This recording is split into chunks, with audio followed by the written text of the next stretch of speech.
I'm Jen Connelly, for those who don't know me. I'm one of the neuro-oncologists here and have been here really my entire career. I actually started here as a medical student in the 1999 and then was resident in neuro as well as internal medicine, and then did neuro-oncology fellowship and never had a reason to leave. And so they're just stuck with me. And so I've been on faculty for 15 years.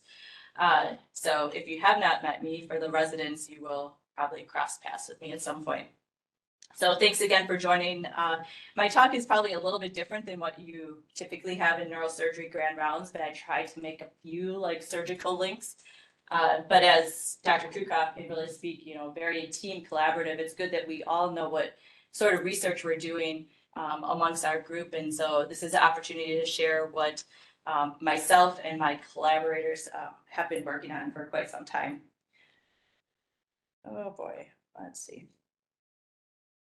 Seriously, it did work. All right, my disclosures are here.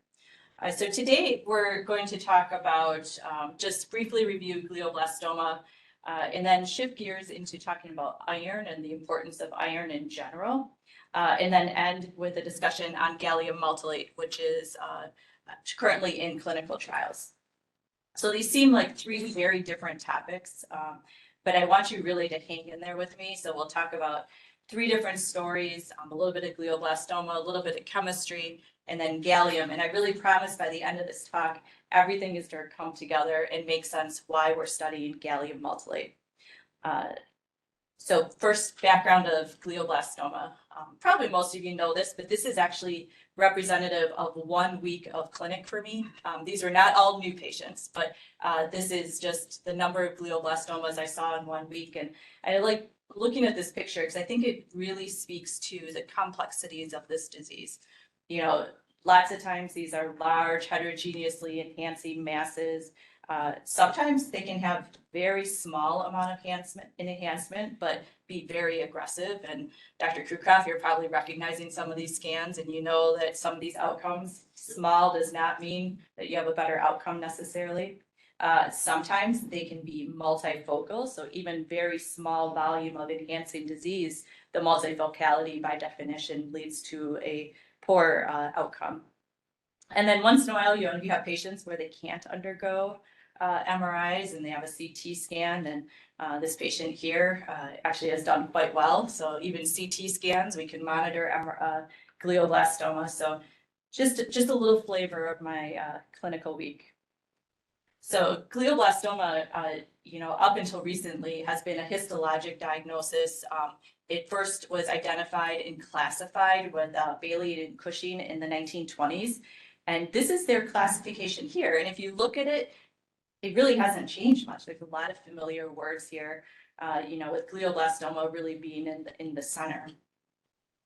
And what they had proposed and what we followed for decades was that histologically, to be a glioblastoma, there's 3 hallmark features. One is mitosis. You have to have increased mitosis. You have the endothelial proliferation, or pink cotton candy that I call it. And then we have this hallmark feature of pseudopalisading necrosis. So for anyone who's on tumor board, the minute we show this, it's glioblastoma. It cannot be anything else. But this is essentially the tumor cells lining up with the central pallor of necrosis. The importance of the histology is that it predicts prognosis. And you know this, glioblastoma is grade 4. 5-year survival rates are on the order of 5 to 10%. And the oligodendrogliomas do better than the astrocytomas, but these are largely still incurable diseases. Unless you get a gross total resection of a lower grade, you have a chance. But this is where the histology really has played a factor. There's been 2 pivotal trials when it comes to glioblastoma. So the STOOP protocol was the first one that was published in 2005 that demonstrated radiation with chemotherapy improved the median survival on order of about 3 months. This was the first drug study to show improvement in progression-free survival and overall survival. We then had the EF14 trial, which looked at TT fields, tumor treatment fields, also known as Optune. And in these patients, they were randomized between standard of care versus radiation Temodar followed by Temodar and TT fields. This is a picture for those who have not seen patients wearing this. These arrays are now Band-Aid color, which is a little bit more socially acceptable. Patients have to wear it at least 18 hours a day. Otherwise well tolerated, can get some skin irritation. And they walk around with a battery pack that, you know, once they kind of figure out those logistics, they tolerate it well. This is what the curve shows. So again, with the introduction of, you know, TT fields, we have also again improved progression-free survival as well as overall survival. And just to mention, this overall survival is actually from the time of starting tumor treatment fields, which is about 3 months after surgery. So this overall survival is actually starting to look at approaching 2 years from the initial time of diagnosis. So that is really it. That is the big changes that we've seen in the past 2 decades. Standard of care is first starts with you guys, maximal safe resection, then radiation with concurrent temozolomide, followed by temozolomide plus TT fields. Bevacizumab had a lot of excitement and a lot of interest, but has not demonstrated improvement in overall survival. So it is purely quality of life, and that's important to just tuck in the back of your minds. At the time of recurrence, there is no standard of care. There has been no prospective randomized trials that have demonstrated improvement in overall survival at the time of recurrence. Here, we do a lot of reduced surgery because of the experience we have with our surgeons. There's been the introduction of lip therapy. And then when we get to chemo, you know, a lot of the drugs that we used initially combining bevacizumab with other drugs, doing reirradiation. But this is very institutionally based. Of course, we always want to push into clinical trials as well. So just a few cases to illustrate the point. So 59-year-old gentleman presents with new onset seizure and speech difficulties, not too surprising. He receives radiation temozolomide followed by temozolomide TT fields. He recurs, he goes on to CCNU and bevacizumab, and he passes away at 20 months. So very kind of standard prototypical course. This is a 61-year-old lady, presents with mood changes and also speech difficulties, very similar area. And she undergoes the standard of care. TT fields did not exist when she was diagnosed, so that was not part of her initial treatment. And what's really remarkable about this case is this is her scan, and this scan is 8 years later. So like, what's the difference between these two, right? Okay, one's male, one's female, but they're both left temporal. They both had gross total resection. They both had essentially the same treatment up front. Well, this gets into what we call molecular markers. So at the time that temozolomide became FDA approved, it was also recognized that there was a subset of patients that seemed to do better. And one of the more important markers that identifies that is MGMT. And so patients that are MGMT methylated have a better overall survival compared to those that do not. MGMT is a DNA repair enzyme. So if it's methylated, it's turned off. So I typically will explain to patients that, you know, the treatments, radiation and chemotherapy go in and damage the DNA. If the MGMT methylation is turned off, it cannot repair that DNA and the cell undergoes cell death. So MGMT methylation is good. We've also learned that IDH1 mutation and IDH2 mutation, those patients also do better, and quite significantly better. So if you're IDH mutated, you start to push a 3-year overall survival with standard of care. So back to these cases, we went and we looked at these molecular markers as we learned about them. And sure enough, our 59-year-old gentleman is IDH wild type and MGMT not methylated, versus our lady is IDH mutant and MGMT methylated. And this is such an important distinction that the latest WHO classification has come out, and we now have integrated diagnosis. So we have what the neuropathologist sees under the microscope, but then we incorporate IDH status. And so if your IDH is mutated, it cannot be called a glioblastoma. We now call that a WHO grade 4 astrocytoma. And I think that that's kind of a sticky point that we all want to stick by. We want patients who are glioblastoma to be separated. They have two different disease trajectories. Treatment is the same, okay? This lady also was MGMT methylated. Now, she still has done remarkably well. I mean, she still is way on the other side of the bell curve, even with having both of those positive markers. But it helps us understand why we see some discrepancies in patient outcomes. I think it's also when we're starting to look at clinical trial design and making sure that we have the same mix of patients. So take-home points, glioblastoma remains an aggressive disease. There has not been significant impact on overall standard of care in the past 20 years.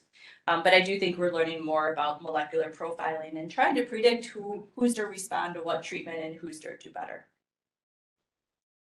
All right, shifting gears, so chemistry.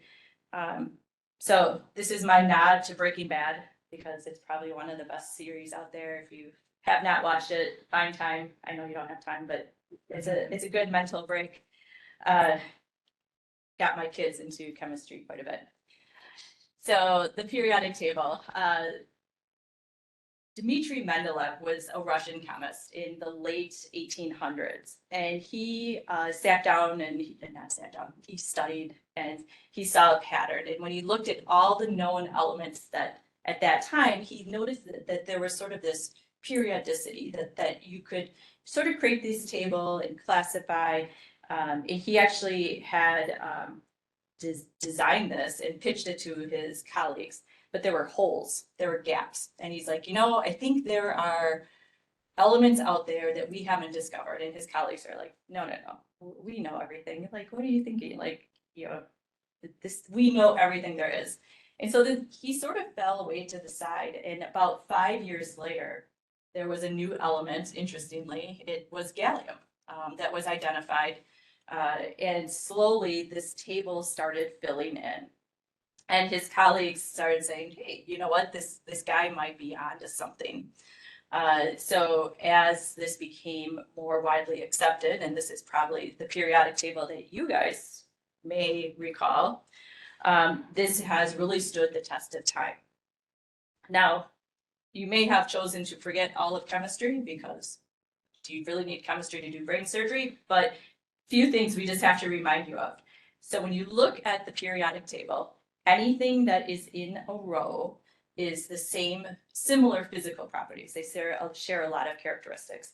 And anything that is in the same column has similar reactive properties. And if you just remember those two things, that's all you need to know. All right, iron. Iron is probably one of the most important elements in the human body, right? It's critical for every single cellular function. These are all cellular iron-dependent processes.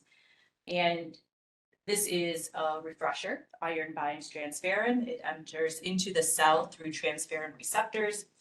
It then gets stored into iron pools. It is important for mitochondrial function. It can bind on ribonucleotide reductase. And then it exits the cell through hepcidin and through an efflux. You can simplify this in that iron is in this very important kind of homeostatic balance, right? You have an importer, you have an exporter, you have iron stores, and it's all nice and tidy. Scientists have done a lot of research with iron in other malignancies, and in breast cancer, and this example, they showed that iron pools in cancer cells are actually upregulated.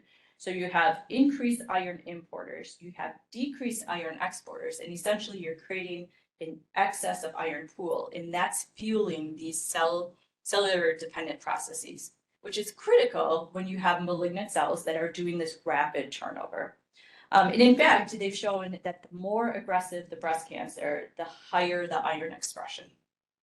And so it begs the question, do we see this with other cancers? And of course, for me, do we see it with glioblastoma?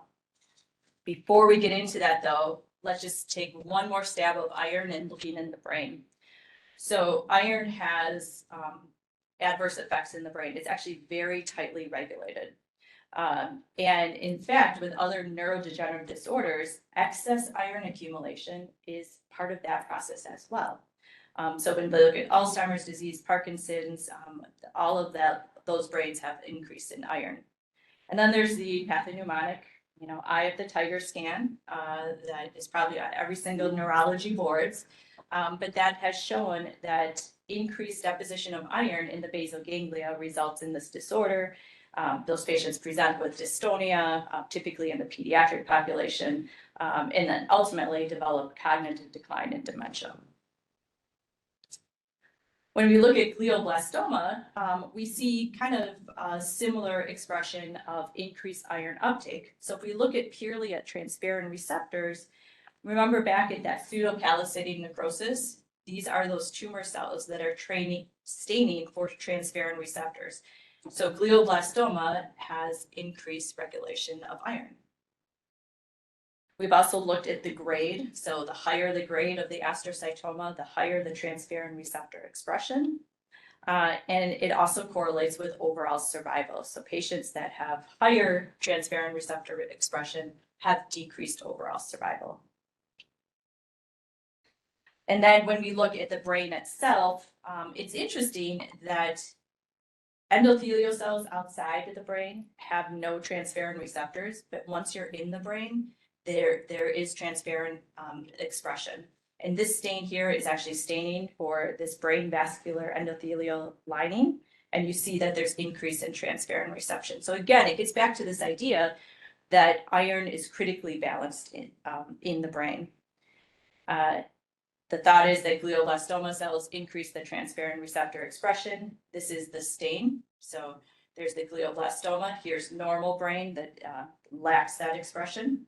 We've also looked at other iron biomarkers. So we had talked about ribonucleotide reductase and how that is important, and that also is upregulated in glioblastoma cells. And then lastly, we looked at ferritin, and you again see this nice border between the glioblastoma and the normal brain parenchyma. So iron is important for all cellular processes. Many malignancies will have upregulation of iron, which correlates to the aggressiveness. And then glioblastoma is included in that group of malignancies in which iron stores are upregulated. All right, so final topic, but a lot to talk about. So gallium. So gallium is a really interesting metal. It's located here on the periodic table. It, again, was identified in the late 1800s. It is identified, it exists naturally in the Earth's crust, and it has a melting point of 85.58 degrees. So this is actually a tube of gallium. You can get it on Amazon because you can get like everything on Amazon. It's very cool. I actually brought water, so I'll see if I can melt it. Hopefully it's still hot enough. But you can melt it, and it's actually not toxic. And so it's very viscous. It kind of has the consistency of, I'm told, the consistency of mercury. I've never held mercury. But if you have kids, or nieces or nephews, or people that are chemistry nerds, it's really kind of a fun experimental science thing. This book actually talks a lot about the different metals and kind of the history or the different elements in the history. And so in this book that I read, it actually tells the story about gallium. So when gallium was first identified and they recognized this melting point, they would create gallium spoons.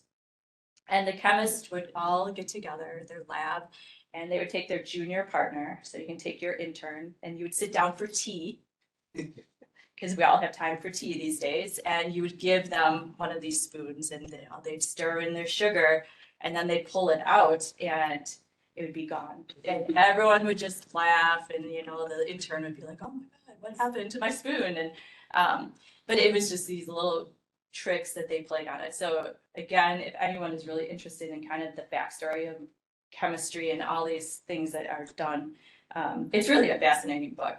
But it takes a little while for the gallium to melt, but it's starting. We'll see what happens. So back to the periodic table. So why are we interested in gallium? Well, it goes back to those principles that we talked about. Here we have gallium, and it's just down the row from iron, so they share similar physical properties. They're both electrically charged, 3+. They both bind transferrin, ferritin, lactoferritin, and they both are incorporated into the cell through transferrin receptors. But they're different columns. So that is one of the most important principles, is that it does not participate, gallium does not participate in those redox reactions. So we call it the Trojan horse phenomenon. You know, you have cancer saying, I need more iron, I need to grow. And here you have gallium that's sneaking in on that transferrin receptor. But at the end, it goes in, it satisfies the cancer cell, but it doesn't cause that cancer cell to grow. That's the simplified thought behind it. Now, gallium's been around for a while.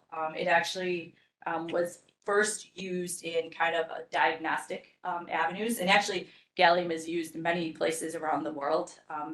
It is radioactive. Gallium is used for PET scans, and this was how they actually would diagnose lymphoma in the 1950s. And they would actually use it as like a marker as to response to treatment. So here's actually a patient who had lymphoma involvement of the brain, received radiation, and the lymphoma melted away. And this is all through use of the gallium scan. Gallium also has other therapeutic uses. So it's used in hypercalcemia, malignancy, of which I'm not going to really focus on that. It's also used as an antimicrobial, and I really found this interesting. You know, there's a lot of talk about antimicrobial resistance. And so this here is a compound called gallium. And so basically, this is ciprofloxacin with a gallium molecule attached on the end. And it's the same principle. You know, microbes are rapidly growing and dividing, and they probably need more iron. And so they have that increased transferrin receptors. Gallium binds. It is used as a vehicle to bring that drug, the ciprofloxacin, into the microbe. And these are ciprofloxacin resistant bugs. And so this is now a way to get that molecule in. And so there's been a lot of study, there's been a lot of positive research in that area. So this might be a way to repurpose, you know, antibiotics. Of course, I'm in cancer, so we're going to spend the rest of the time really talking about anti-neoplastic activity. So the first drug was actually gallium nitrate. Now, this was studied in several phase 2 clinical trials with many solid organ tumors that had definitely, there were some positive cases with bladder and non-Hodgkin's lymphoma. It was determined to be safe, but the problem with gallium nitrate is it's a continuous infusion. So patients would have to be in the hospital for like 5 to 7 days, and that just isn't great quality of life. So it didn't really go anywhere. Then came gallium maltolate, which is an oral compound. It actually it's modeled kind of after iron maltol. Iron maltol is approved in Europe for iron deficiency anemia, and that's absorbed in the small intestines. And so the thought is that gallium maltolate follows that same pathway. This is a patient who had a very large hepatic mass that took gallium maltolate for about 6 weeks, and this was their follow-up imaging that showed that there was some sort of breakdown of that mass. This is one of the first patients that was treated many years ago, not by us. There then was a phase 1 study that was done, and this was only published as like an abstract at a conference, but it looked at refractory diseases in solid organs, no brain disease in this one. But this is the dose escalation, and what they found was that generally was actually very well tolerated. Patients tolerated it well. They had planned to study it further, but the company making it had another drug that didn't go so well, and the company sort of ran out of expenses, like so many things. If you don't have the money, it's hard to like carry things forward. So gallium maltolate really kind of fell by the wayside until we had hallway conversations, and I will sort of lead into this part. And this is now work that has all been done at the Medical College of Wisconsin. So my colleague, Dr. Kathleen Schmenda, who does a lot of the advanced MRI research imaging here, ran into Dr. Chris Tambar, who is a medical oncologist, now retired, but actively involved in our research project. And he was looking for a lymphoma model that had brain involvement, and that doesn't really exist, but it became this hallway conversation. And this is why I get back to, like, it's so great to be like back in person, and because you have to have these hallway chatter conversations, this project never would have happened. But basically, the two combined, and we started looking at glioblastoma in the bench. So looking at cell dishes and animal models. And so when I say we, I mean, this is a collective group, and I'm just fortunate that I'm part of this group. And so this is not my work exclusively. This is very much a team collaboration. So this was our first look at gallium maltolate in glioblastoma cell growth in culture. And what we saw was with our animal models, the D54 and the U87, that when exposed to gallium maltolate, we had reduction in cell growth. We also looked at glioblastoma stem cells. This is the control. And then when exposed to gallium maltolate, you saw a reduction in that cell growth as well. This then led to animal models. All of this work was done by Dr. Mona El-Ghazawi, and just fantastic work with this. We started with the U87, the tumor would be injected, and then the first time we did it, we did IV infusions. The second time we actually trained the animals. It was like, how are you to get a rat to take gallium? It found out that Nutella is a really good vehicle. So we would train the animals on how to eat Nutella, and then you would start to give them gallium. And so either it's Nutella or it's gallium that is having effect. So if anyone needs excuse for eating Nutella, go right ahead. But we would confirm that the tumor took, start giving them gallium maltolate, and then image thereafter. And so this is some examples of what we found. So this is actually a control. This is where the tumor growth is at day 28. This is the animal that was actually treated, in which there was no evidence, or minimal. There's a little bit of contrast enhancement. Delta T1 is just the difference between T1 contrast minus T1 without contrast, and then the MR perfusion at the bottom. And it wasn't until day 62 that we saw significant tumor growth. And so we saw that delay in the tumor. This is another example. This was a female on day 36, and you could see it was on day 36, you started to see tumor growth here, and then day 70.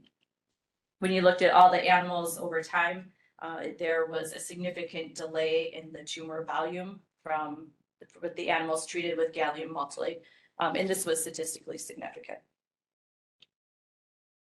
There also was improvement in overall survival of these animals on the order of about 25 days. And there's actually a study out there that kind of equates like 25 animal days is equal to like 2 years of human life. I have no idea how to do that, and I don't give it a lot of credibility, but it's fun to kind of talk about because I'm not sure we can make that leap of one rat day equals this many days. But it's promising. It is actually remarkable for an animal to survive that long. Was the gallium treatment just a short period? Was it stopped? It's or continuous. Was it continuous all the way through? Yeah. So they recurred despite the gallium? They did. Just late? Yes. Okay. Which is an accomplishment. Yeah, no, it's great. Yeah, it's great. No, just useful to know. And of course, we always have like that token patient, right? For those who have been taking care of brain tumor patients, we know there's this entity of pseudoprogression, right? Our patients get radiation and temozolomide, and oftentimes the scan looks worse before it looks better.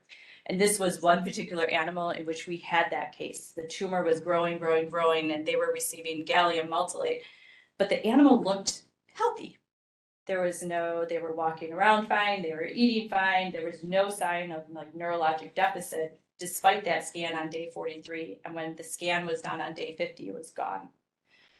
So we actually looked further, and under the microscope, there was no evidence of tumor at all.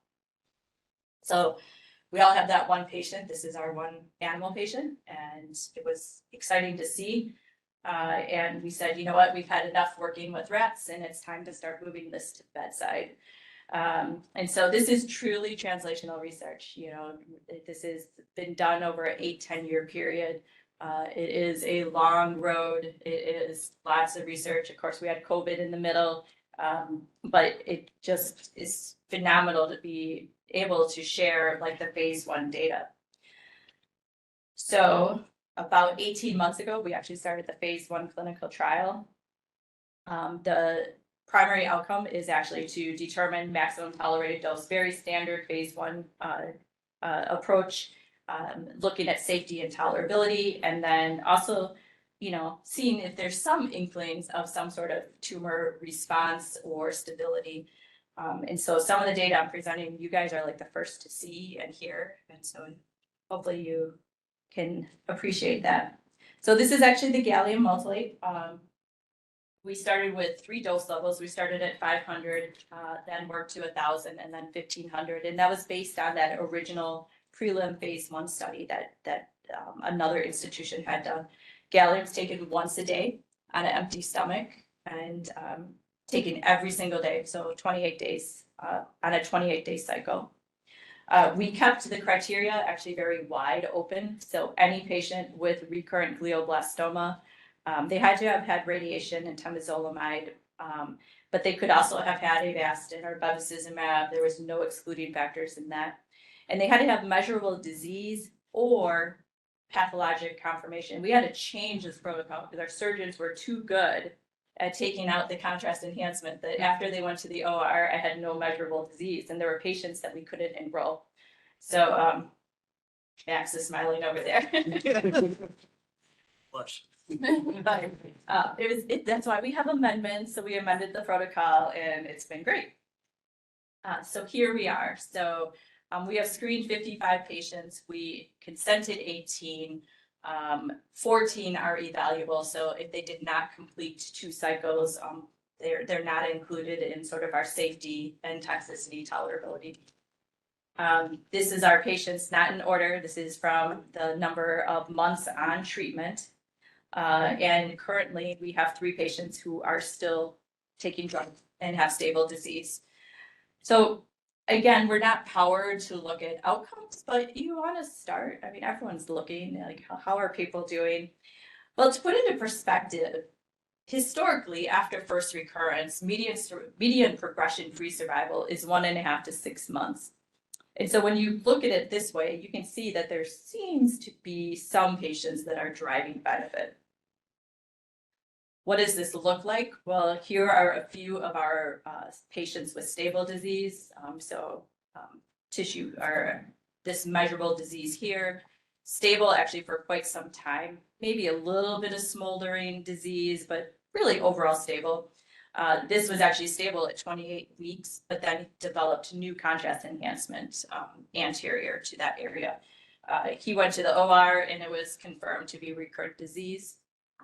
This is another patient who had surgery before enrolling in trial. Hard to call if this is actual residual disease. This patient's scan at 48 weeks is stable. And then here is another patient, surgery prior to enrollment. Questionable, like if that's real disease or choroid plexus. Definitely has been stable though, but after 32 weeks, developed a distant sort of metastatic deposit. These are all IDH wild type. All IDH wild type. These are all glioblastoma, IDH wild type. Do you have do they have to be MGMT methylated or unmethylated, or? They don't.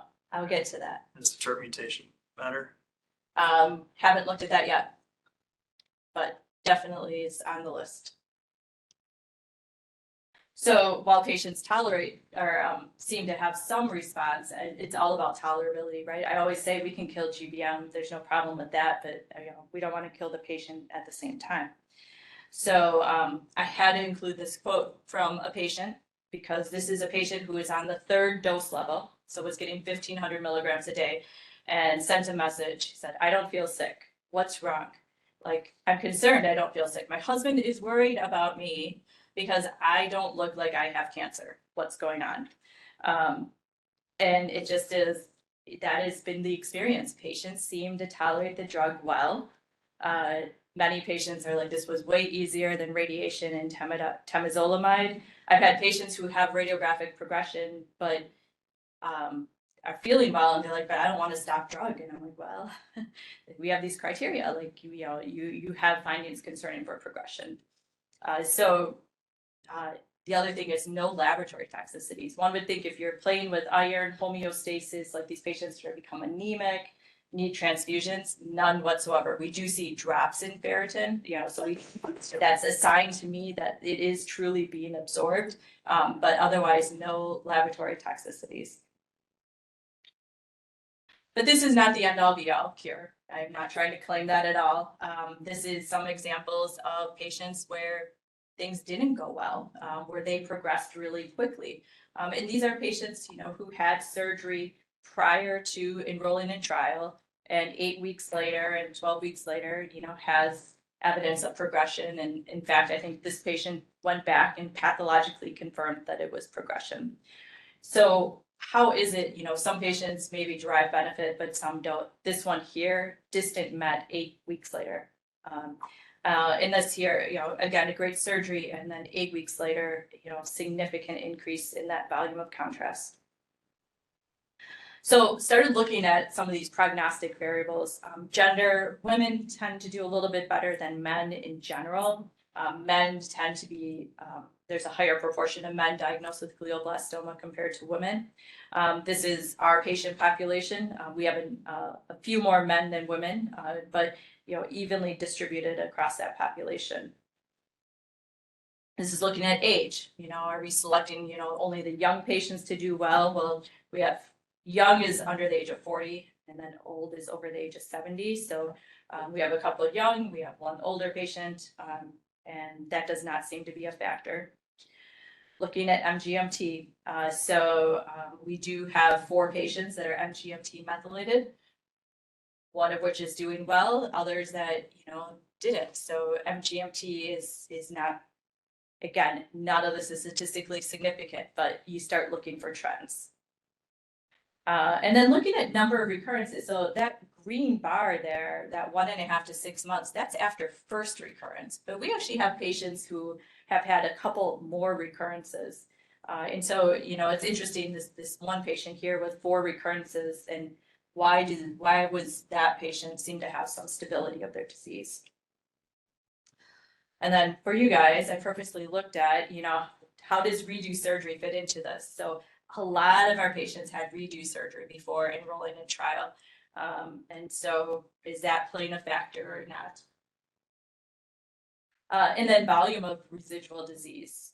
And this is just, what patients have measurable disease, what patients don't. And you can see it's all across the board in terms of how much disease, maybe there's a trend towards the lower volume disease does better than patients who have the higher measurable volume, but to be determined. And then I always get asked on overall survival, which is really, really difficult to glean anything from. But it's interesting, of our 14 patients, only 2 have passed away. So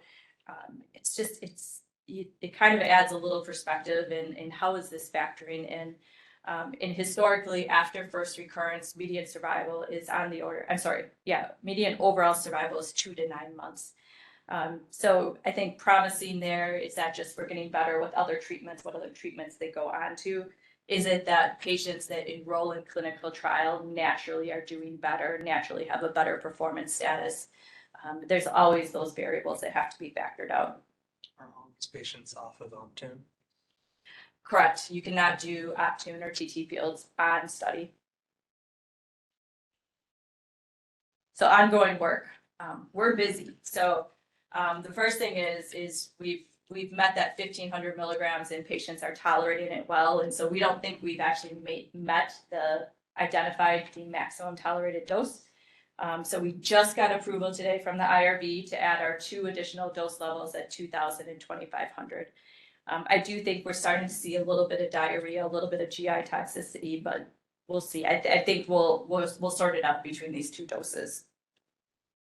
But then we also are trying to, again, identify who are patients that might be responders and who will not. So 12 patients had surgery prior to starting trial. 7 patients have had surgery after being on gallium maltolate. So we're now looking at those tissue samples, looking at, how do the iron biomarkers change? Are there ways to predict who's to be a responder and who's not? And that's some ongoing work. Also looking at plasma samples with that group. But what about combination therapy? Because do we really think that glioblastoma is to be cured with a single drug or controlled with a single drug? And I think it's really naive to think that. So metformin. Metformin is a hot drug in cancer and even within glioblastoma. So in 2013, there was a study published that looked at a retrospective population of diabetics. And diabetics who were on metformin had a better overall survival compared to other diabetic agents. And so it fueled this whole sort of look at, is metformin should be part of treatment for glioblastoma. And there's been a number of papers done, and there's a number of studies that are ongoing combining metformin with other drugs. So why not take a look? But we didn't want to just pick a drug for the sake of it. That's not good science. And I'm happy to say that, there is actually good science to combine metformin and gallium maltolate. I'm not going to go through this slide because it's dinner time, but both metformin and gallium maltolate use mitochondrial complex 1. And so there is a good rationale to think about this synergy. We actually looked at this a little bit. We've done some preliminary work. This is the amount of activity against complex 1. This is gallium maltolate. You got metformin in the middle, and then you can see the synergy between the two drugs in combination. And then we'll just go to the slide or the picture on the right, and you have your controls. We have the metformin in which we see activity.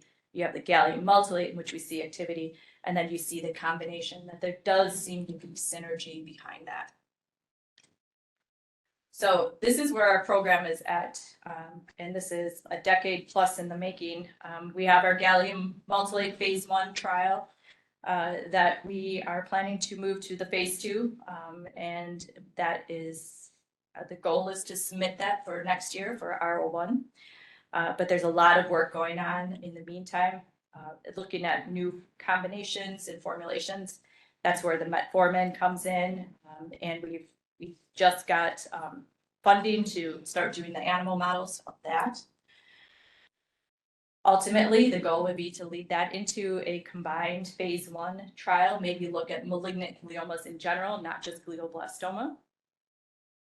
And then looking at patterns of resistance, and that gets into these biomarkers that we've looked at. And we have those studies going on, looking at tissue. We also have working with the proteomics lab. And then with Dr. Shmenda and the advanced MRI imaging, are there some sort of imaging markers that can be used to identify the patients that are to benefit? But then there's this whole other area of gallium maltolate. So Mona Al-Ghazawi is working in the pediatric brain tumor world and had 2 posters recently looking at pediatric glioblastoma as well as ATRT that showed promising results. And they are currently looking to get a phase 1 trial in the pediatric brain tumor population. Brain mets and leptomeningeal disease. Again, there's plenty of studies that have shown gallium maltolate with other cancers and malignancies. And then I think there's this whole unexplored world of neurodegenerative diseases, of which I don't have time to do, but certainly there's neurodegenerative specialists out there. This is an easy drug, it's oral, it's well tolerated. Is there something that would show that would move the needle in those disorders? So we all know, in conclusion, glioblastoma remains, an aggressive, incurable disease. We know iron is important in malignancy. And I think that there's good data to support gallium maltolate is an interesting compound, and it's trying to determine what is the best venue and the best way to combine it with other things. I think the phase 1 certainly gives a lot of interesting data and supports moving on to a phase 2. So I have a huge team. I'm so grateful for them. I stepped foot, like I said, here in 1999, and the reason I'm still here is because of this team. And it's just great to have the collaborators that are across the street in the labs, and then me in clinic, and all of us in between. So a big thank you to them. But also have to thank Strain for the Brain and Chasing Chad. These are two patients' families that are fundraisers for us, and they funded the first of the the bench work. And without those initial funds, like, you can't make it to get to the bigger trials. And then the support, so the clinical trial is supported by IQAI, and then Musella Foundation and Freighter and MCW Cancer Center. So Disappearing Spoon, Disappearing Cancer, sort of, hopefully you liked my play on words and just the chemistry behind it. So I'll open it up for questions.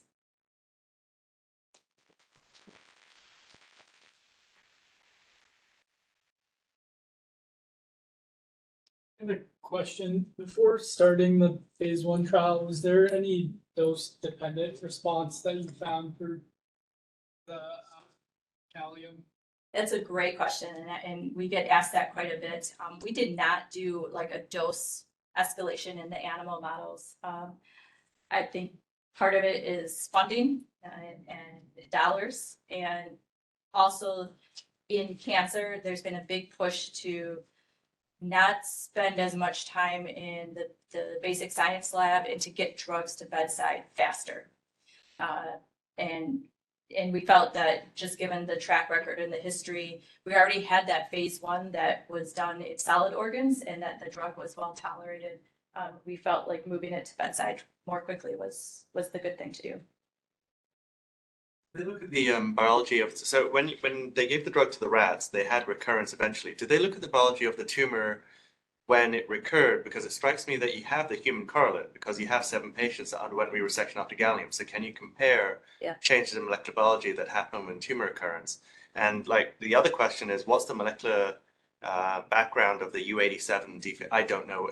Are they methylated and ideation? Does that inform your patient selection? So sorry, 2 questions. Double there. Yeah, no, so the question is, did we look at the iron biomarkers in the animal models at the time of recurrence?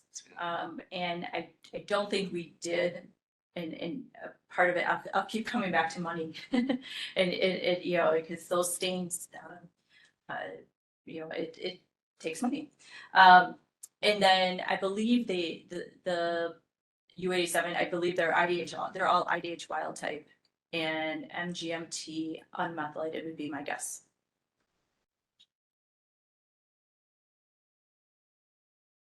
So we still need surgeons.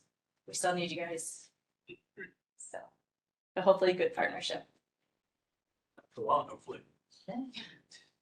Jen, can you hear me? All right, I don't see any questions online, so I guess thank you everyone for staying afterwards and coming in person, and thank everyone for joining online.